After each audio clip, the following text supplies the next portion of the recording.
Hi, everybody. Tony Marcolini. Welcome to the podcast. It may interest you to know.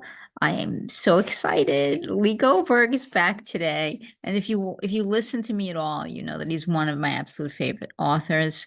Uh, uh, and I'm going to say, welcome, Lee. And then I have to say to you, you are among my guilty pleasures, right? Why I don't guilty? think. It's not like I write pornography, for God's sake. Was you Well, guilty about it? I am very I hate to say pompous, right? But sometimes I can be a pompous reader, and I admit that aloud about myself. Oh, but I write literary fiction. I mean, serious literary Yeah, fiction. yeah, When like I'm writing Eve Ronin, Proust, I'm mispronouncing it, but it's always in the forefront of my mind. And of course, I hearken back to Faulkner and Steinbeck quite frequently, not just in my writing, but in my personal life and my love life. you've shamed me. You've officially shamed me. But so that's my thing. You know, literary fiction is sort of my jam. Uh, but I have these guilty pleasures, like these obsessive guilty pleasures, like yours, that I just can't help myself. All right, and So I you read you you like gourmet food, but I'm the junk food you indulge in late at night and hope won't show up on your waistline. it. Yeah, see, that's why you're a writer. Great. You Well, it's you been got nice it. being on your show. Always a pleasure. Bye. But no, I mean, I love your writing in that it's very exciting, right? You know, you get it and you're just like, like, right? It's not something that you are going, oh, like there's these just big themes, Oh, I'm right? teasing you. I purposely want my books to be junk food. I mean I write to entertain, not to sell big ideas, not to make speeches about our human condition. I want to take you away from all that. I want my books to be an exhilarating ride that makes you laugh or makes you cry or scares you, but is not something that makes you re-examine your soul and your marriage and your relationship to God and what's happening in our society today. And no. I'm all about entertainment. My brother and I have this argument all the time too. He aspires more to literary fiction and he will claim that there are themes in my books that I'm not aware of, and that may be the case. But no, I just write to entertain. I write to entertain myself, and I write to entertain my readers, and I write to have my writing disappear. If my writing calls attention to itself, then you remember you're reading a book and it pulls you out of the fantasy. I agree with that. I love that. And I've said this before, it's not a secret, right? I'm a cancer survivor. And I say, you find your readers, where they are in their life.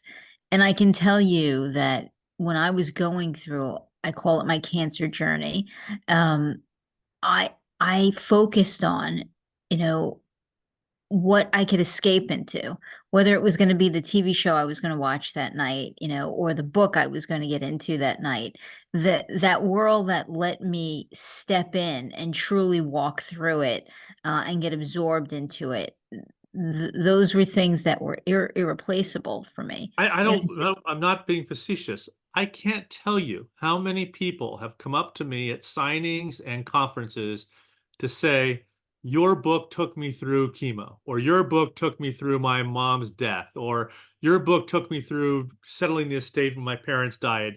I mean, it's just, to me, that's the highest compliment in the world. If I could take you away from the pain and misery, help you escape, then I've done my job. And I don't know whether my books are at the chemo places or what, but everyone seems to be reading them. And it's not just the Eve Ronins. Oh, your monk books made me laugh so much when I was going through physical therapy and all that, or I was caring for my father who has Alzheimer's, and I would read your books with Janet Evanovich, and I would have so much fun. And a lot of people seem to read my books to get away from it all. So if I start having, you know, explicit violence and monologues about the human condition, it's not going to help people escape from their lives. And even the TV shows I've done, I've been unapologetically escapist. I'm not trying to change the world. I'm trying to make the world easier to cope with. Right, and that you definitely do, right? Your style of writing for certain leads to escapism, right? And it's so exciting that you just, you can't help it. It's a very cool style of writing. I mean, you're funny by nature, and it comes through. It bleeds through in your writing. Well, I Um, firmly believe that any book without humor, whether it's a literary novel or an escapist novel, any book without humor is not realistic. It doesn't reflect life. Because I don't know what your life's been like, but with mine, even in the most tragic, heartbreaking, horrible moments, there's always been humor. And I just, these books that are unremittingly dark and serious just bore me because I just don't buy it. Humor is a natural coping mechanism. It's a way we humanize each other to one another. It's the way we express who we are. It's I'm not I try in my books not to do jokes. I'm not trying to be Seinfeld or a stand-up comic in my books. I'm trying to have humor that arises naturally from the situation and comes from the contradiction and conflicts between characters and the situations they're in. Not insults, and not, it, you know, that it kind of co- thing. it comes through really. It happens quite naturally. You're witty. You write very witty characters. So the dialogue is just so easy to gobble up, right? And the stories are, the story typically you have a plot. The kind of plots I prefer, right? That they're intelligent and they're fast paced, and your characters manage to remain just kind of cool through the whole thing, and I love that. I absolutely adore that about your writing. So let's break into the new one, right? A new Eve Ronin, Dreamtown. Again, I gobbled that up right away. I'm a Eve Ronin fan. I've stuck with you from the beginning with her. And I really do love this character. In my mind, she's Piper Parabo, the girl Uh-huh. from Coyote Ugly. For whatever reason, at the time, when I first read her, that's who I see her as, and then just that's who she is in my mind when I'm reading But your book. Piper Parabo's got to be in her late 30s by now, or 40s, and Eve Ronin's in her Yeah, early 20s. yeah, I see her though as that when she was in In Coyote Ugly. that, yeah. I don't see her now. I see her as which is true, I guess, with a lot of things. Sometimes you place in my mind, I'll place book characters as to, let's say, an actor or an actress that I liked in a particular movie, and Hmm. like they'll always look like that to me. So I see her as when she was in Coyote Ugly, and that's who I see in that role. Of course, if you ever you'd need to put a lot of casting into it if it ever got made into a Oh yeah, movie. I mean, but we're in the midst now of developing a TV series version of Eve Ronin. Don't know if it'll sell, but one of the not the word, the caveat's not the right word, but one of the realities we know going into this is that whoever is cast to star will be an unknown. In the same way that I Jennifer like Lawrence that. was an unknown, or the young woman in 1883 who's so terrific. I mean, you need somebody who's in her early 20s who maybe is a supporting player on a sitcom now, or a smaller member of a cast who hasn't stepped into a starring role yet. Or take the young woman who has risen up to be a co-star on Bosch. I can't think of the actress's name, but Madison Lintz. I mean, it's very hard to find that person. So the key will be finding the right young person who can project that authority and vulnerability, and then surround her with veteran actors.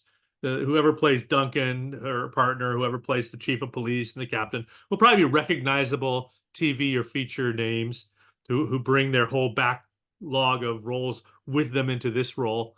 I mean, it wouldn't surprise me if whoever we cast to play Duncan has played a cop before and brings that. And so, we'll see, but we know it's going to be a casting challenge to find Eve Ronin. And the I have to say, I loved the book that you wrote this time, because I loved them all, but I thought that we moved the ball forward a little bit, right? I truly felt the development of the character. Um, I liked the playful side, that was there a little bit more because you brought in a romantic, uh, there's sort of a little romantic, Yeah. element of the book there. Um, I love the relationship she has with Duncan. I'm probably one of the few people who really like Duncan. Are you Um, kidding me? People, I think, in the first book, I said he was retiring. And I've got emails and reviews saying he can't retire. He can't. And, my intention was he was out in book 2. And my publisher said, you can't lose Duncan. Everyone loves him. I said, all right, well, just one more book. And then they're like, no, he has to stay for one. I bowed to my readers on that one. I had a whole different plan for Eve Ronin as far as her partners go, but you have to go with to some degree what your readers are telling you. We love this relationship, so I found a way to keep him from retiring. I think several books back, at least fully retiring. But it's the evolution you're talking about is kind of funny because the books there've been 5 of them so far. There's a 6th coming this fall, a crossover with another one of my series. But of the 5 books, they've only taken place over the course of 1 year. So some readers, although the book spans several years in terms of how often they come out, they're like, she hasn't learned anything. She's still making these mistakes. It's only been a year. She's only been in this job 1 year. So it's an evolution. So you're absolutely right. In book 5, a lot of things come to a head. The whole percolating backstory about a TV series based on her life and her realization she can't really keep going on the way she has, or she's going to be dead before she's 30.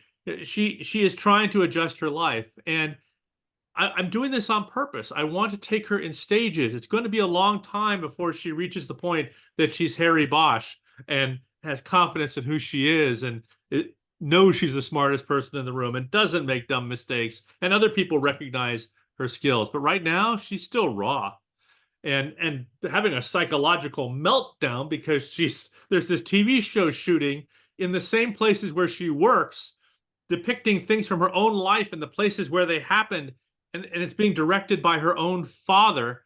And it's jarring. At the same time, she's working a murder involving a reality show star. But what's reality and what's fiction? And the reality show star is killed in Hidden Hills, a place that's real but also strangely fictional. It's so I guess I am exploring a theme. The contradiction between fiction and reality and how we try to live up to the aspirational versions of ourselves. I mean, Eve Ronin doesn't just have to live up to everyone else's expectations, but now a mythologized, iconized, I don't know if that's actually a word, version of herself on television. So it's an emotional and psychological mess for her, which for me is great. It means lots of drama, lots of comedy, lots of conflict. well, yeah, I mean, all of that is there, right? It's a roller coaster. That's what your books are like, right? Your books are like getting on a roller coaster. And once you, and then I've told you once before, I started with you with your collaboration with Janet Evanovich, when you guys did She's the Fox. finally gotten off my coattail. I think she has a successful career coming. Yeah, she's on to something with the Yes. Stephanie Plum, It's good. I'm happy for her. Um, but when you guys did the Fox and O'Hare, I mean, that was when I first became familiar with who you are, and then it brought me to your books. But it's like a roller coaster. Once you jump on, there's no looking to the right or the left. Right? You're just on it, and you're just holding on and trying to get to the end, and you're just thrown. You know what I mean? You're just going thrown. You're gonna hold on till the end, and I love that. I love that energy that comes to your writing. Um, but in this book, I loved how you weaved between Hollywood and reality, because there's a lot of that. You take us behind the scenes. We get the vibe for that the reality shows, which are not so Not reality at all. reality, I got right? a kick out of, I can't remember which episode of Property Brothers it was, and my wife was really into it, and how embarrassing it must have been for these people in this situation. I said, it's bullshit. Pardon my language. It's not real. She said, what do you mean? I said, stop and look at this for a second. You have a wide shot that shows the 2 property brothers and their clients. Then you have over the shoulders of the clients looking at the property brothers, and over the property brothers looking at the clients. But in the wide shot, you don't see any cameras. That means that they had to restage the stuff from each side's perspective. It's a TV show. They should have master and then coverage. It's scripted. It's rehearsed. None of it's real. And my wife was not pleased. She says, well, thank you for ruining the show for me. It just bothers me because you'll see in one of these love it or list it, these reveal moments where everyone's supposed to be surprised, and you see the couple going up the stairs, but you also see it from this angle. And it's like, no, there's no place to put the cameras. They had to shoot it twice, and all this their point of view of the room when they walk in and how astonished they are. But no, we actually have the love it listed people in front of their frame of reference, and you're shooting from behind them, so the cameraman had to be in the kitchen. It defies logic, and I think most people, even those not in Hollywood, have to intuitively realize, based on where the cameras are, it's just can't possibly be real. But we allow ourselves to, because we watch all these TV shows and stuff, we allow ourselves to suspend our disbelief even in a reality show, and I use that phrase in quotation marks. Yeah, I mean, it had very Kardashian vibes, your book, right? The family. I mean, it's sort of, um, getting into the nitty-gritty of a family, doing a reality show, the level of popularity certainly that the family had. I thought was a good parallel to that. But so you have this family, and you let us go behind the scenes to see how fake it is, right? And she has these, I want to say, simultaneous, I guess, mysteries going on at the same time in this book. She's got the murder of one of the reality stars, and we have these bag of bones, I'll say, uh, in the desert. I mean, you have so many different things, and I I think my favorite part, though, uh was when she gets to the point. I felt like maybe it's the middle of the book or so, where she gets to the point where she feels like she's confident that she's kinda got a handle of what's happening, but she really doesn't, Hmm. right? And that was sort of my favorite thing, 'cause I was at that point and I said, "You know what? I don't think we see what's really about to happen here." Like, I don't think that, the and I felt that, like, I wanted to go along with her. I wanted to be shotgun, while she, peeled the rest of the layers back and she got to the end, and, so I like that. I like that a lot in a book, where I wanna be shotgun, and you definitely bring that Well, out. thank you. We were talking about the clash between fiction and reality. It was especially true in this book for me because a big through line in this book is the whole issue of these Chilean burglary tourists who come from Yeah. Chile to break into people's homes in Calabasas. The day I got the galley for Dreamtown, that's the final print version. I need to look for errors and such. I was hit by Chilean burglary tourists. If you No. look Lee up, if you go online and look up Lee Goldberg and home invasion, you will see all the footage. But with the irony of it, that I write about it and then it happens to me. A bunch of guys crawl up the back of the hill of my house and try to break in while I'm here. It was just astonishing Were you and perfectly terrified? timed. Some people thought maybe I staged it because it worked out so well in terms of timing with my book, but it was funny. So when the cops got here, I was like, "Oh yeah, Chilean burglary tourists. I'm pretty well versed on that." And I was talking all about it. Like, how do you know so much about this? Well, I just wrote this book. They're like, "Oh, you're Lee Goldberg." Because I'm obviously I'm in Calabasas, so it's the Lost Hills station that responded to my. Suddenly, they weren't so warm to me. I don't know why. Well, I mean, were you terrified, though? And seriously, in real life, I mean, Well, here's the thing. It was my daughter is a second grade teacher, and school was just about to start, and she was here at our home. It was in the evening, about 8:30 at night, and she was showing us pictures of how she decorated her classroom for the new year. And we were on the iPad looking at her classroom when the iPad dinged and said we had animal motion in the back of our house. Well, we're used to seeing bobcats and coyotes and deer and stuff. So I clicked on it to see what animal was in the back of our house. And I see four guys in hoodies and masks scampering up the back of my hill. And my first reaction was anger. I picked up the phone and I called 911. And I was walking across my house to turn on the lights in the backyard and confront these guys. And we have a large great room that looks out over our backyard. So I believe the home invaders came up into our backyard and saw me walking across the house with a phone in my hand and realized that I was calling the cops.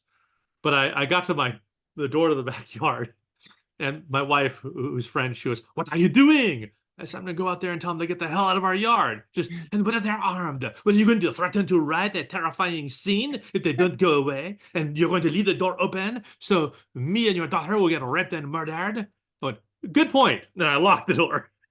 But it made the news. I posted the security videos on the internet, and it went viral. And ABC, CBS, NBC, Fox, Inside Edition, News Nation, newspapers, they all jumped all over it, which was kind of funny because the most heroic thing I did was pick up the phone and go, "Help! Help!" I didn't fend them off myself. I wasn't out there with a shotgun. I was standing there in my pajamas, holding the phone, waiting for the cops to get here. Um, They it, ran off, it, I'll it's assume. just that the video is pretty scary because you put yourself in the position of, what if I turned on my camera and saw these people scrambling like the walking, I mean, they looked like the Walking Dead zombies. They're moving so fast up my hill, crab walking up, and they were in matching hoodies. They obviously were professionals. And then 2 seconds later, they go right back down the hill. Um, I just don't think they knew I was home. That is scary. I mean, that's truly scary. And they weren't scared by the cameras. They weren't scared by the motion detector floodlights. They will be scared now with the bear traps and the electric wire and the hot acid vats that I have positioned on my deck. My wife is from France, so the hot oil thing is something they were doing in those castles. They had little holes in the alcoves, so when the the soldiers from the opposing army came in, they could pour hot, oil on them and kill them. So we're doing that. Sort of my own Mont Saint Michel here. I see. Okay, then. So now you have firsthand experience. Had you written the book already? Yeah, the book was done. Wow. So, That is a uh, bizarre coincidence. well, no, I've had quizzes like this before. My book, wrong way, that way, Lost Hills ends with a big fire in the Santa Monica Mountains. I got the galleys about the same time I had to evacuate my home because of a giant fire in the Santa Monica Mountains.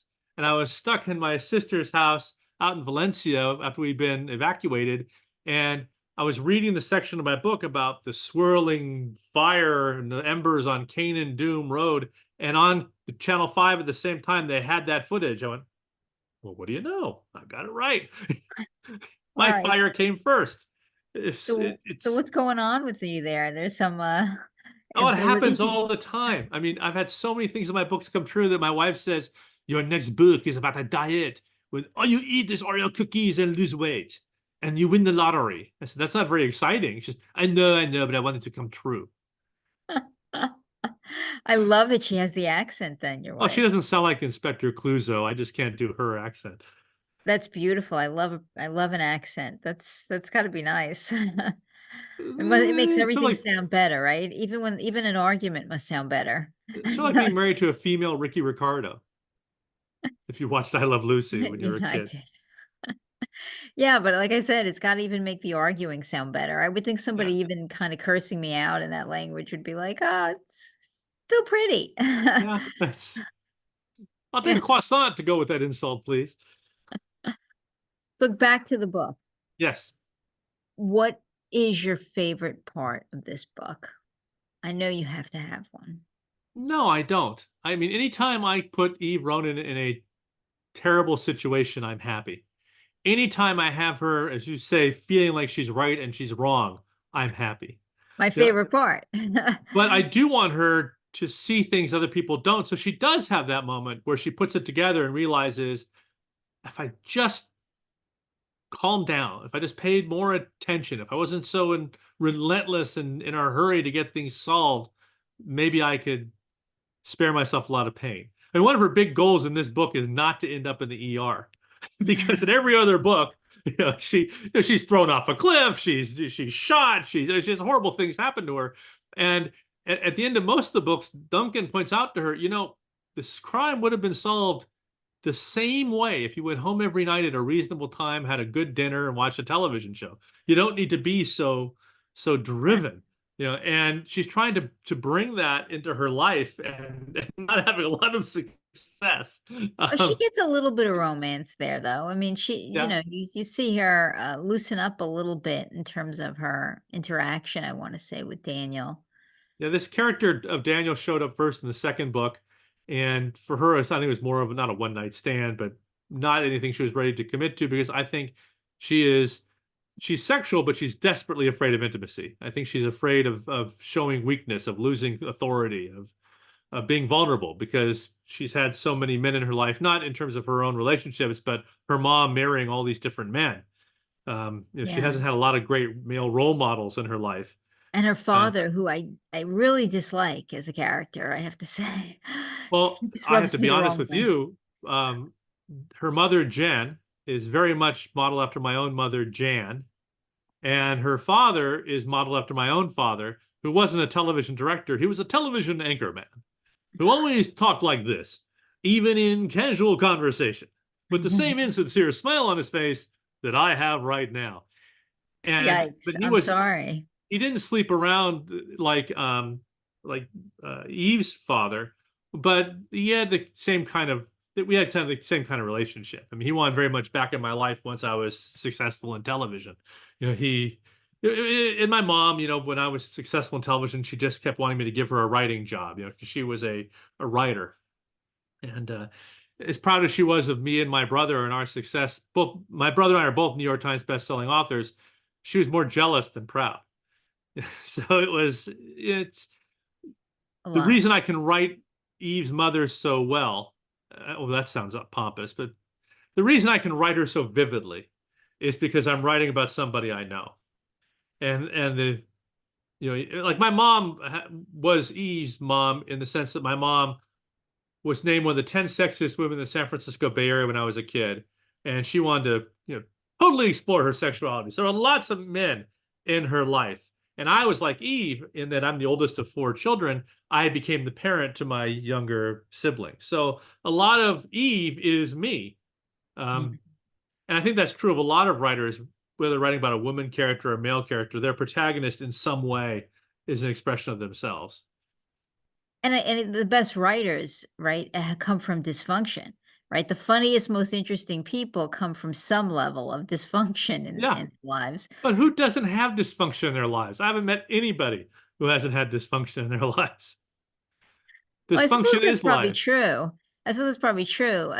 Some people in my experiences have had uh, more. I don't want to insult anybody, so I can't get to the right word off the top of my tongue. But More drama.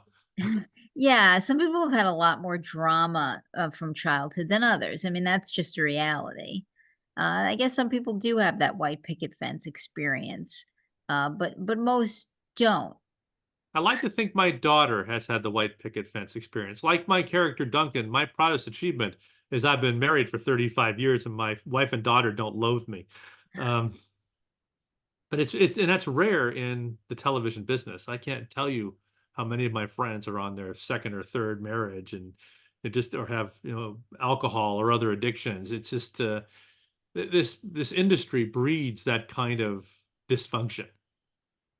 Sure. Well, we were talking about it before we started recording. The industry, the entertainment industry, while serving an invaluable, part of our lives, and I do believe that. I do believe it's underrated in that regard, because it is escapism. It is a place for somebody who's going through something, to get away for a little bit, right? To step into that novel, to step into that TV show and just forget about what's happening that may be horrible in their life. So Mhm. that's an invaluable service that the entertainment business is providing. And I don't diminish that in any way. Um, but the nature of getting, especially films and TV shows on the air, is just wow. It's like being dropped in a cannon, right? Trying to But to be crawl fair to the your way entertainment out. industry, I've heard people complain about, oh, it's so hard to get a movie or TV show made, and there's so many people involved, and it's endless meetings and blah blah blah. you're talking about a, a TV series is a $200 million investment per season. That's like saying I have a sketch for a car and it's taking so long to get that car made. Well, it's the same thing. I mean, or I have a great idea for a breakfast cereal, and it's getting so hard to get that breakfast cereal on the shelves at the grocery store. It's an industry like any other, and it's a very, very costly industry. And if you're making a movie or a TV show, it's a huge gamble that costs an incredible amount of money and requires hundreds of people to make it happen.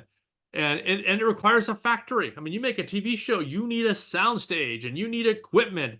And it's a whole process. So it's not like writing a book, which is so much simpler than television.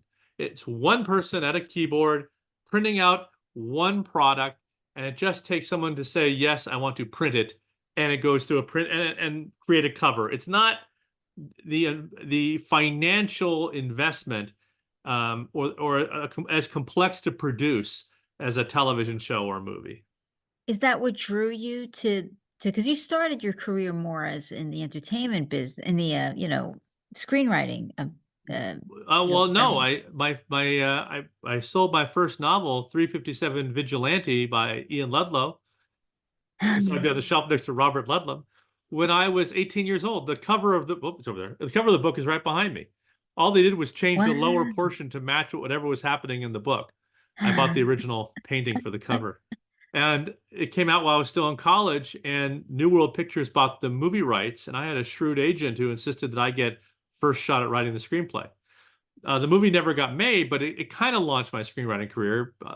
I ended up working in journalism for a while after that, and then thinking I had my one shot as a novelist, my one shot as a screenwriter, and failed. But I wrote a spec episode of Spencer for Hire with a good friend of mine, William Rabkin, that the producers of Spencer bought and shot, and that started our TV career. And then With during the Robbie course of my Urich, TV right? career, Robbie um, Urich? yeah, Yeah, yeah, I we remember did that show. 3 episodes. I think we had 3 episodes produced, and we wrote a fourth that wasn't shot for the fourth season that didn't happen. Um, but spent 20 years in television. But during the course of my TV career, I got nominated for an Edgar Award, and my book agent, who I thought forgot I existed, said, with that Edgar Award, I could get you a 3-book deal. Just write up a proposal and a sample chapter. It's like the Oscars of mystery writing. So I was stuck in a hotel room in Vancouver doing a TV show. And out of frustration, I wrote a sample chapter about a book where the mob brings their style of doing business to television. They don't cancel shows, they kill them. And I wrote this. I was venting my own psychological problems onto the page, and my agent got a 3-book deal with St. Martin's Press. And I wrote a book called My Gun Has Bullets, another one called Beyond the Beyond, and Beyond the Beyond failed, and I got dropped. But I started writing books as I was doing television, as an aside, sort of, as a side gig. And it kept me going when I was on location in faraway places. If I was stuck in Vancouver, or I was stuck in Berlin doing a show or a movie, I could work on my books and I wouldn't be feeling quite as homesick. I wouldn't get into trouble. Uh, Yeah. and a lot of my books were based on TV shows I was working on. I mean, I did 8 Diagnosis Murder novels, and I was the executive producer of Diagnosis Murder. I did 15 Monk novels, and I was a writer for Monk. So they intertwined as well. And several of my Monk novels became episodes. So that further crossed the line. Yeah, you threw you gave a kind of a wink and a nod in your book, right? With this in this book where you say, you could be having a pizza and watching Diagnosis Murder, right? You can, that's what I do a lot of exactly. wink and nods. My novel, True Fiction, and Killer Thriller and Fake Truth, that trilogy, is all about an author whose books start coming true, and he has to become the action hero he writes about to survive. And the writer's name is Ian Ludlow, Mm, yeah. my own pseudonym from when I Yeah. was 18 writing those vigilante novels, which were published. They were hugely successful. I just never saw a dime from them, but that's another story. Well, that's how your mind works, right? And I think that's really what bleeds through in your books, and it's very attractive about your books. I always enjoy Michael J. Fox's books because I think his intelligence and his humor truly comes through in his writing. And your intelligence and your humor likewise. I've never picked up a book of yours, you know, that I didn't see you, right? I didn't feel you. The wittiness is there. Some people Y would say that's a bad thing, that all my books you see me. They don't have a unique voice. I would say it's branding. That you know when you pick up an Elmore Leonard novel, you're reading an Elmore Leonard novel. You know when you pick up a Harlan Coben novel, no matter what the subject is. So I mean, I try to have a different voice to a degree. Like I wrote a book that came out earlier this year, not this year, last year, called Calico. There's a modern day police procedural and a period Western set in 1883 that shared the same dead body. But I wanted that book to have a distinctly different voice and pace than the other books I wrote and or had written. And I showed the book to my brother, and he said, "Oh yeah, it's very different, but it's so absolutely you."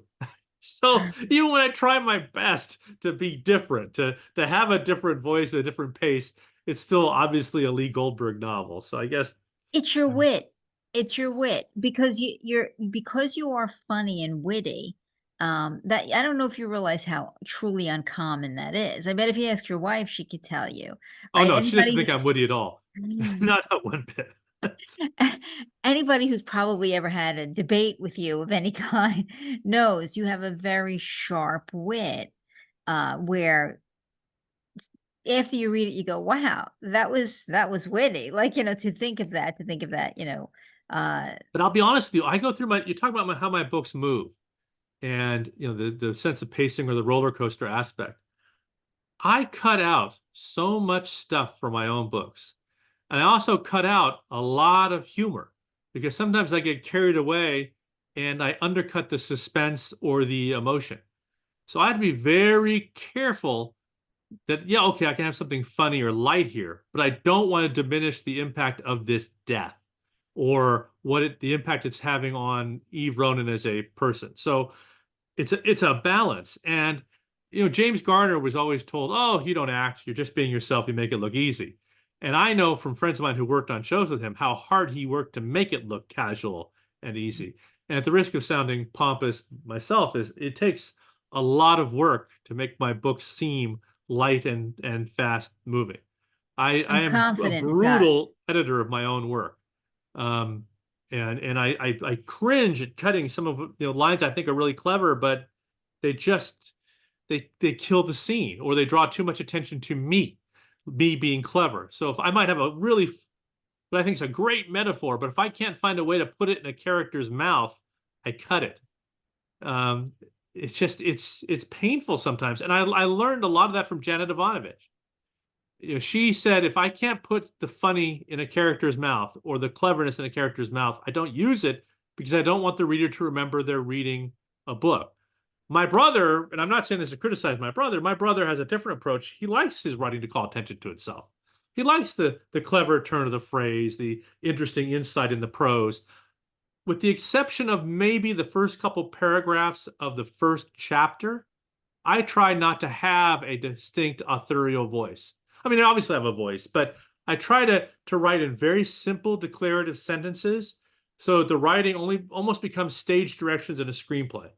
So it's the action and the dialogue and the characters that move the story forward. I try to avoid telling you what the characters are feeling or thinking.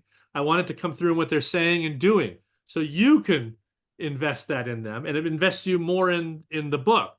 And that sounds easy, but I was up till 2 in the morning last night going through the stuff I wrote yesterday and cutting most of it because it wasn't doing that. It was, I write in a blur. I don't edit myself while I'm writing. I get it all down there and then I tear it apart the next morning. Like when I get off this interview with you, my day is spent editing everything I wrote last night and then I start anew in the evening writing the new stuff. It is, I mean, I acknowledge that it is very hard work. I mean, I think writing is hard work. And being creative, yes, it comes natural to some people. I think being creative, but polishing creativity to something that another person's going to want to spend money for is a totally different conversation. Right. So I know that a lot goes into anything that you write, even a book. I mean, making those characters real. And I will say that you do that. Every character you write is different, right? And I get to know that person, and I like the reliability of that. I like, picking up, Eve Ronin and having Eve be Eve. Um, just like I liked when you collaborated with Janet, and I liked Nick Fox being Nick Fox. Yes, some growth is okay, but you know, he was always him, very If you dapper, very. if you like the Fox and O'Hare books, you should pick up my novel Malibu Burning. There's a con man. He's not Nick Fox, but he's I a read con it. man and a thief. And there's been a lot of pressure on me to have him make a return appearance. I did read that book, and I liked him quite a bit. I found I made a lot of parallels to Nick when I was reading him, and I said, "Oh, he likes the heist," right? I could tell, I said Lee has to have an affinity for the heist uh type writing, type characters, type bad boys, right? Because you're not typically writing murderers, right? You're Mhm. more into that white collar crime. It takes some brains to do it, with some of your characters anyway. Well, Todd, my brother Todd says the difference between us as writers is I write heroes and he writes villains.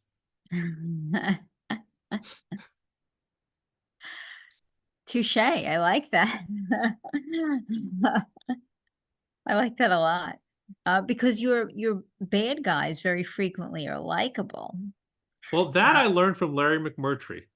He had a horrible, horrible bad guy in Lonesome Dove, this Indian named Blue Duck, who was, stripping people alive and all that, but he was also quite colorful, and he had a way of creating in his Westerns these amiable villains. And I remember a conversation I had with Stephen J. Cannell, and he said that the key to writing memorable bad guys is they're not bad guys. They're people who do a bad thing, but they're like everybody else. They have families. They love people. There are people who love them. They go to the grocery store. They go to the bathroom. They read books. They don't wake up in the morning and go, "Whoa, I'm evil." No, they're just getting by. And and The Sopranos captured some of that too. Tony Soprano and those people living mundane suburban lives at the same time they're doing these horrible, violent acts. So I always think of my villains as the heroes of their own story. The bad guys are the cops. They are not. They have people they love. They cry at Hallmark Christmas movies or whatever. They're not just about the crime they are committing, and they have complex reasons for doing the crimes. In the case of Danny Cole, he's in the case of the crime in Malibu Burning, he's avenging the death of a friend in the only way he knows how. And also making a whole lot of money at the same time. But it's finding that. It's finding the amiability. That's the thing about writing a villain. The villain is not just sitting around waiting for the hero to come around and ask questions. The villain has a life of their own. They have something else they're doing that the detective is intruding on. And Columbo did that really well. The sure.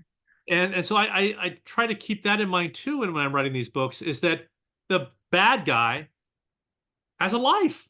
He has other things he's doing that are important to him. He has his own agenda that doesn't involve dealing with the cop or the spy or whoever. So I keep that in mind. And you mentioned something else about characters. Steve Cannell told me that the best education he had as a writer was working on Adam 12 for Jack Webb. I don't know if you remember that show. It was only I 30 do. minutes. And you And it can was about catch it two on MeTV, I think, still. Yeah, about two patrolmen, Reed and Malloy, on patrol encountering people, usually two cases an episode. But although it's 30 minutes, it's only about 23 minutes of actual drama time. And Steve was telling me how important it was to establish a character instantly within the first two or three lines of dialogue. The moment Reed and Malloy encounter that person, you have to establish who they are and what their attitude is, so the rest of the scene works. So it's not just exposition. And the best way to do that is to think to yourself, what was this character doing before the cops rolled up? And what do they want to do after the cop leaves? What is the cop preventing them from doing? What is happening in their lives and what's their attitude toward the world? And then the scene will write itself. So, I'm doing that now in the book I'm writing. I'm writing the third Sharpe and Walker novel, but the third book after Malibu Burning about two arson investigators. And every time they go to a scene of an arson, I have to think of a way to make this scene come alive and make the victim somehow interesting. And it's a it's a pain in the ass. I mean, it's hard. Um, but Yeah. it's a challenge of being a procedural writer. They struggle with that on Law and Order too, which is essentially Dragnet in the first half hour of the show. Oh, yeah. I say that a lot of stories are just retellings, right? Romeo and Juliet's told 1,000 different ways since then, right? Star-crossed lovers who kept their part. Unfortunately, historically, we have the same themes in humanity, right? 1,000 years ago, people still loved their kids, right? I mean, the things that are true now are often were true back then, no matter how technology or things seem different or seem so advanced. In reality, there are just basic truths that remain consistent, I think, through time. And so sometimes when you're writing a story, it's very hard, I would think, to be completely fresh because there've been sheriffs, the white hats, right? Investigating crime, Well, it's even worse than doing this series. I remember when I was writing the Monk novels, I was writing a scene, I was laughing, it was writing itself. I was channeling these characters so well that I was just you know, like a medium. It was just coming through and I couldn't believe it. And then I realized why. I had written the scene before. One of the other novels. I couldn't remember which one it was, but I eventually, dug it up. And that's a problem when you're doing a series on television or a series of books. You always are in the danger of repeating yourself. And that's why the challenge is coming up not with a great mystery, a great conflict. To put your hero or protagonist in a situation they haven't been in before that will reveal a new aspect of their own character, of their own psychology, emotion, fears, desires, whatever that we haven't seen before. I like That's it. the challenge. And then you come up with a mystery to go along with that. So when I came up with Dreamtown, I approached it with, okay, they're making a TV show of Eve Ronin's life. How does she deal with that? It's not just on the screen. They're shooting it in her own office. They're shooting it on the streets in front of her where she's been. It must be disconcerting. What kind of case could I create that would make that experience even worse for her? I know. I'll have a reality show star killed. Don't know who killed her or why or what the mystery is, but how can I even heighten that? I'll put it in a place that's real, Hidden Hills, and yet at the same time, bizarrely unnatural. And then the story then doesn't write itself, but kind of plots itself. Because then I'm looking at ways to keep Eve off balance. That's what I want. And I want to have constant questions and conflicts. So the scenes are never just about where were you at the time of the murder, or what did you see, or what did you do, but also what's going on in your protagonist's head and what they're dealing with. And that's really hard in a police procedural because usually the police officer is removed from the crime that he or she is investigating. Right. And she is this novel, she's in the thick of it. Right from the beginning. Okay, pretty much you open, she's watching the filming. I mean, she's pretty much she's got so many things. It's like a juggler. She's got so many things going on at the same time in this book. And then seemingly working on doing that, I am gonna try my hand at this relationship. I'm gonna try to take Duncan's advice. Uh, and then I'm gonna juggle all these things at the same time. And I'm gonna try to work through my issues with my parents. Like, it's just, there's a lot. There's a lot happening, but you don't feel it. Right? It doesn't feel overdone, it doesn't feel like, "Oh my goodness, I couldn't even." They all seem to kind of weave together, and again, the biggest compliment I can give you is that you really wanna run shotgun with her, um, without a Well, I doubt. get people emailing me saying she irritates the hell out of me. She's so full of herself and so dogged and relentless. Why doesn't she listen to other people? And and I always write back, because she's human. She's not perfect. And I like that you're irritated with her. I don't want you to like her all the time. I like that she's also a hypocrite. She's always accusing people of being political, and she plays politics all the time. Yeah. She criticized people for being ambitious. She's ambitious. A lot of the things people criticize her for in these books is absolutely valid.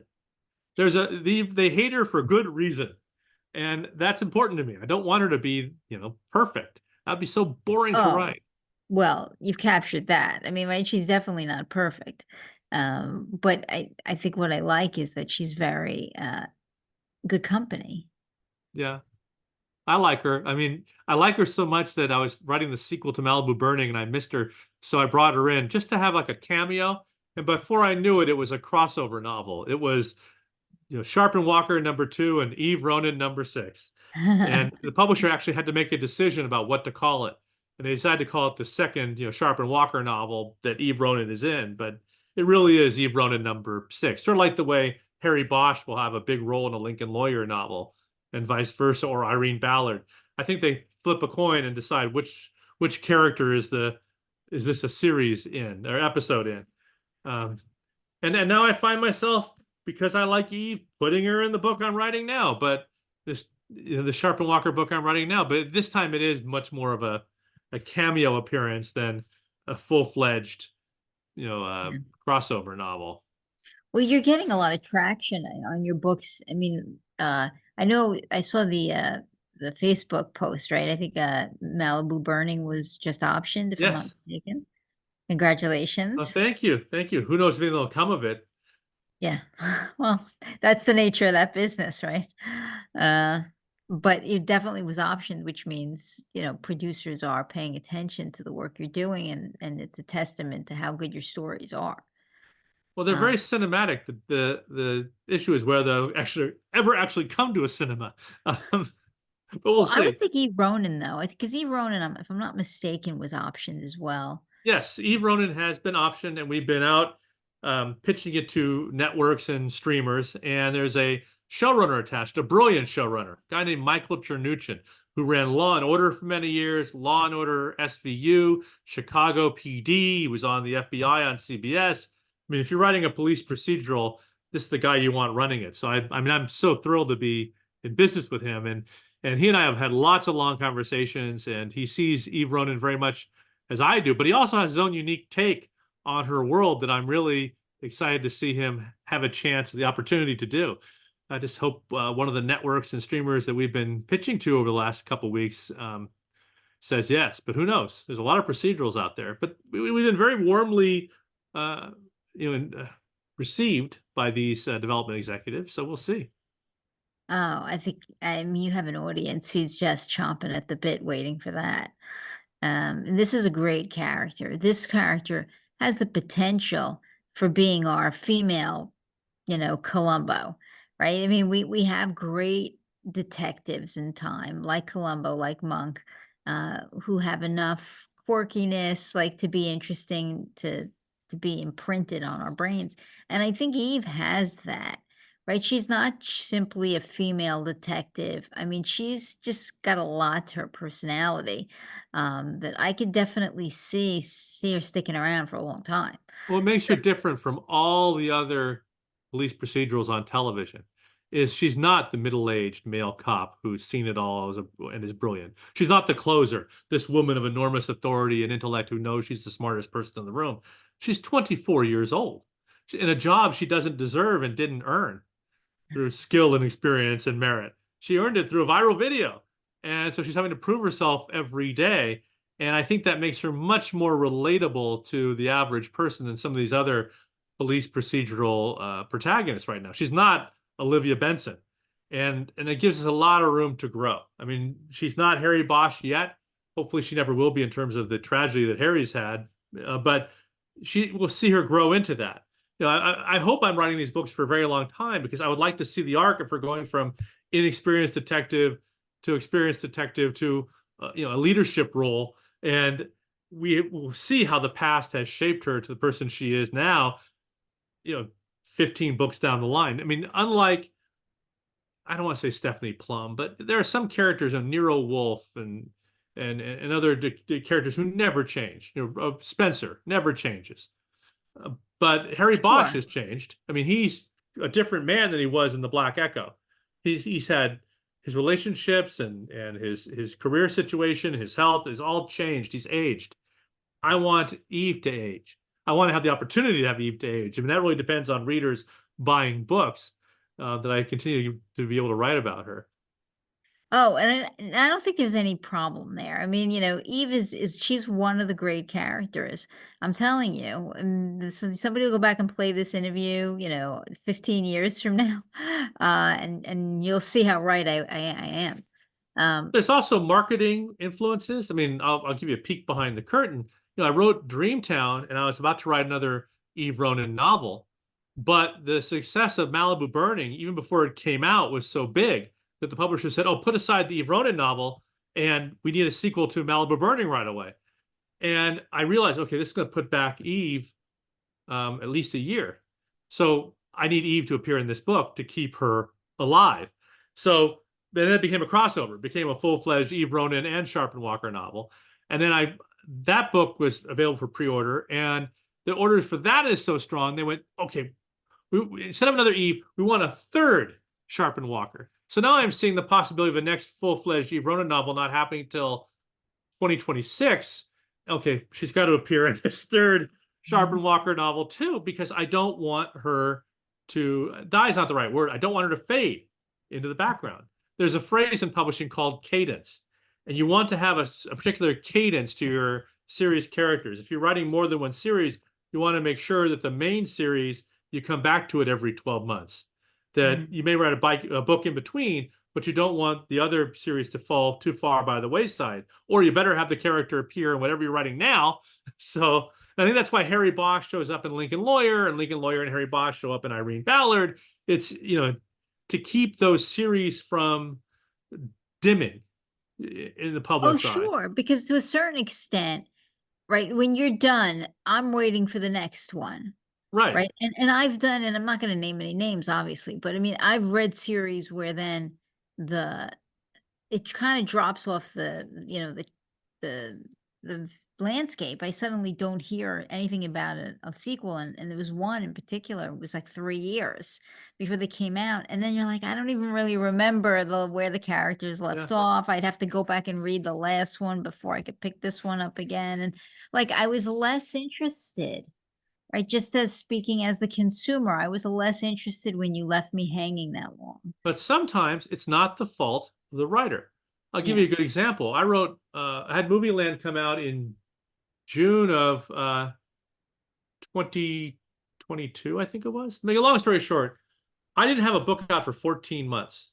Not because I wasn't writing books and delivering them, but because of the publishing business. I mean, things I had no control over. So it was over a year before I had a new book out. And then I had 3 books out within 8 weeks of each other. So I had Malibu Burning come out in September of 2023. So it was my last book had come out in June of 2022. So I had, Malibu Burning comes out in September of 2023.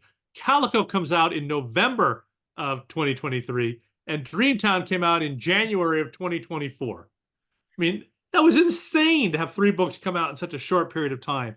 But it was just the way the publishing schedule worked out. I prefer to have 2 books out a year, one every 6 months. And it just got completely screwed up by that publishing stuff, them rearranging schedules because of other books they had and things that were beyond my control. So I have a book coming out now in September of 2024. And the book I'm writing now will come out in early 2025, and then hopefully I'll have another one coming out in fall of 20. Well, I'm getting ahead of myself.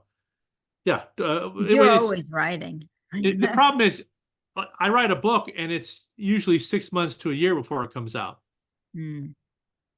Yeah, there's a lot of process behind the scenes, right? A lot of hands have to read that book before it's But also ready the to go. publisher has other books they're publishing, Yeah, and they want those dates for those other books.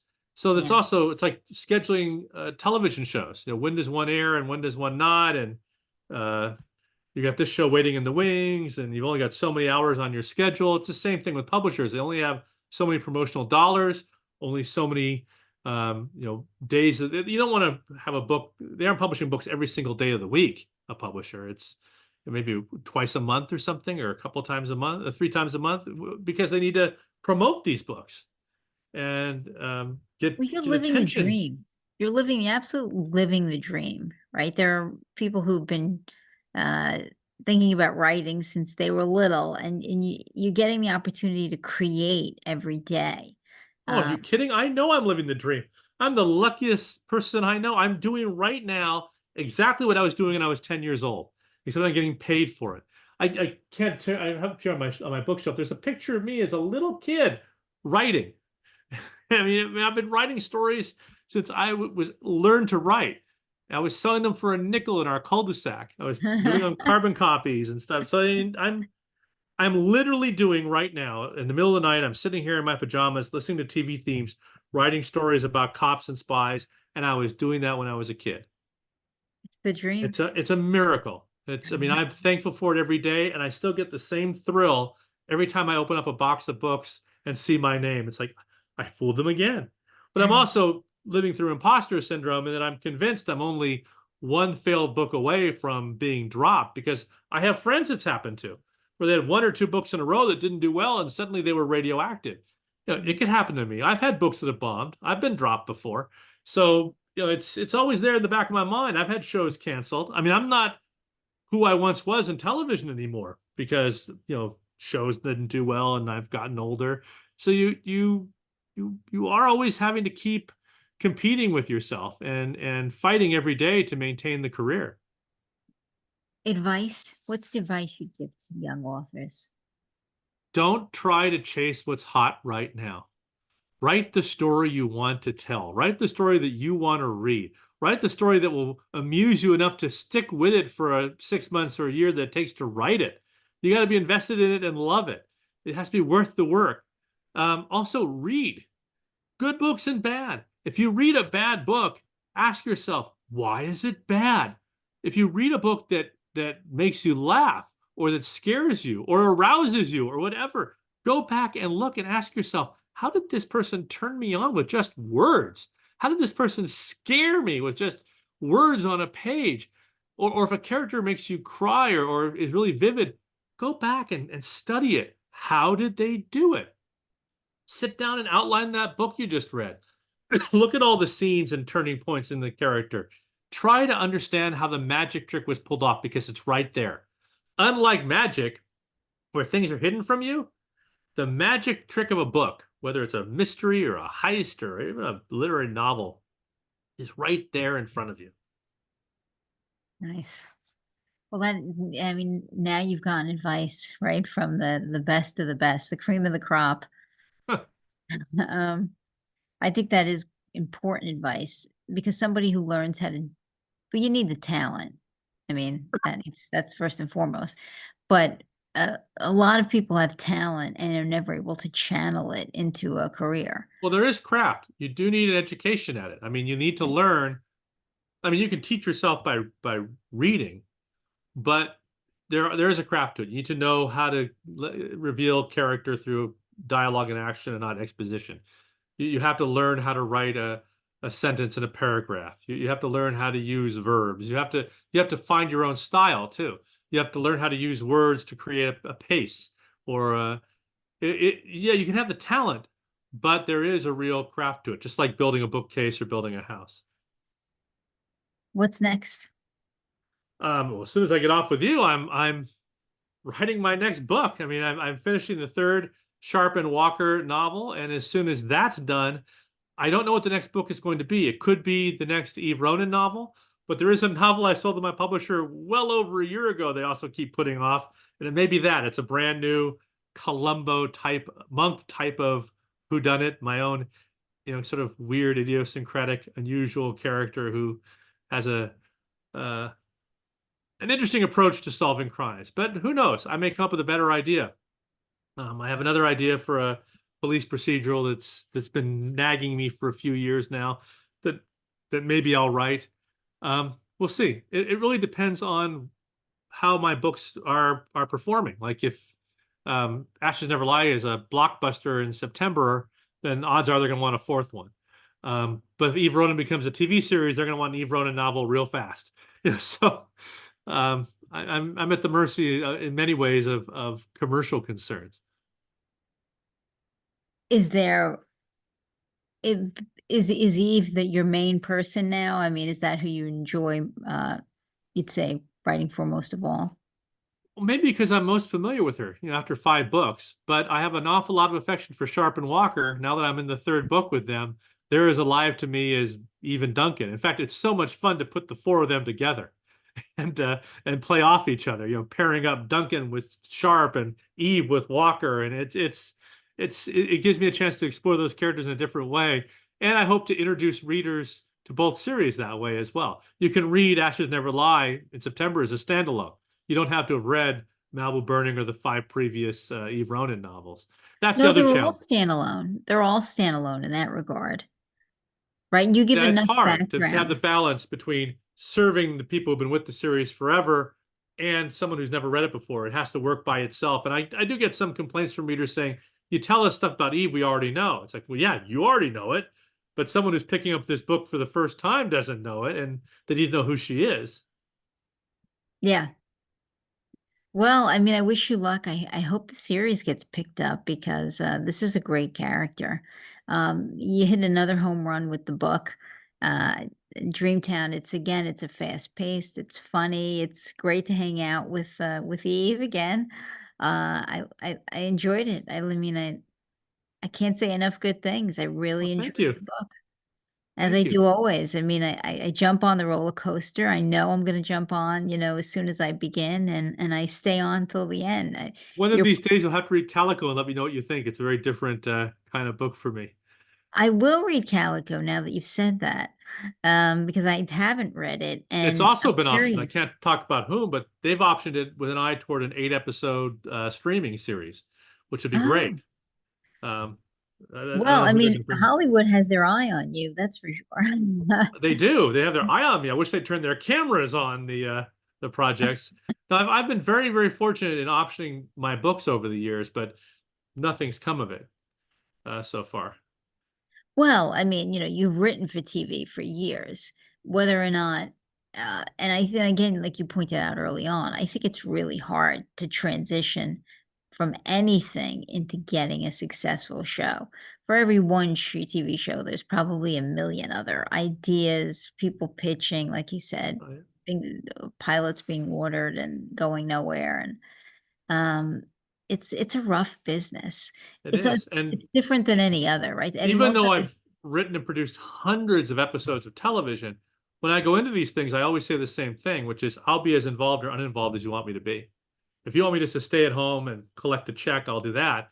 If you want me to read scripts and offer my thoughts on casting, I'll do that. If you want me to actually earn my executive producer credit and be in the room breaking stories, prepping with the director, doing all the things an executive producer does, I'll do that too. You just let me know.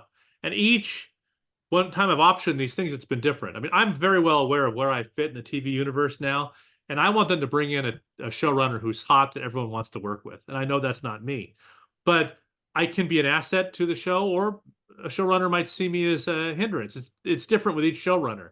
Michael Tranuchin really wants me involved because he knows I've done a lot of TV and I know Eve Ronin so well that he says that now. We'll see. But they're in the case of the previous time I optioned Eve Ronin to CBS, to a very, very big producer. He said, option number one, meaning he didn't want to ever see me again. So I had nothing to do with the show until they sent me the script after CBS had already said no to it. And I just went, well, I can see why they said no.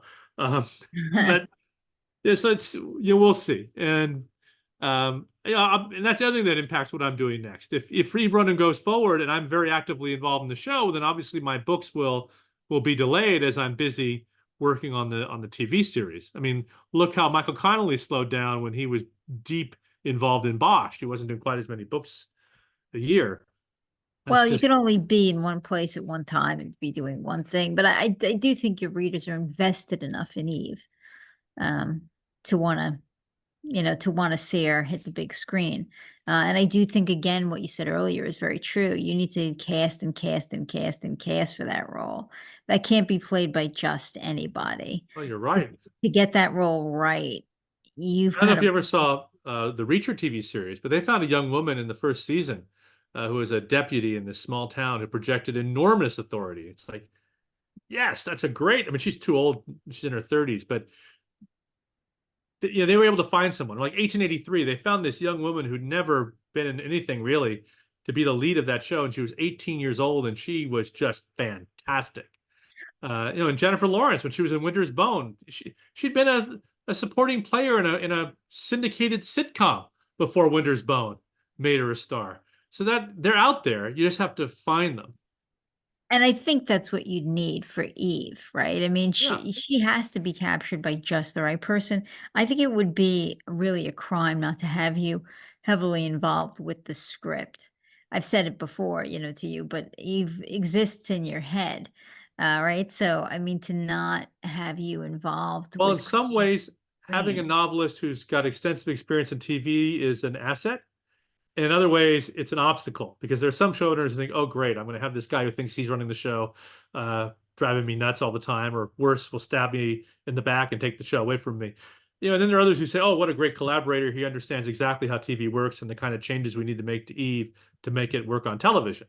And the compromises we have to make and what we have to do for production and a shooting schedule and a budget. And so again, there are some producers who will see me as a partner and an asset, and who are some who will just want me as far away as possible. They'll be wearing garlic and holding up crucifixes whenever I come around. I understand that because I've been in their position. I've been on shows based on books, and I've worked with authors who are an asset, and I've worked with authors who are an obstacle to their own success. I won't mention names, but I've done a lot of shows and adapted a lot of books, and there there are some authors who don't realize the damage they do if they should just stay home and keep their mouths shut. I Yeah. don't want to be that author that becomes a pain in the ass. Well, Lee, I mean, as always, the time just flew by, and I never Oh want to my stop God, we've talking been to on you. for 3.5 hours. And I never want to stop talking to you because you're so fascinating. I loved the book. I'll put the link up to you. Okay. If definitely, if you've not checked out Eve, check her out. I mean, this is a great character. You're going to be hearing about her for a long time to come. And so I hope you're going to come back in the fall and talk to me about your new books as they I'll be keep glad coming to. out. And thank you for joining me today. Sure.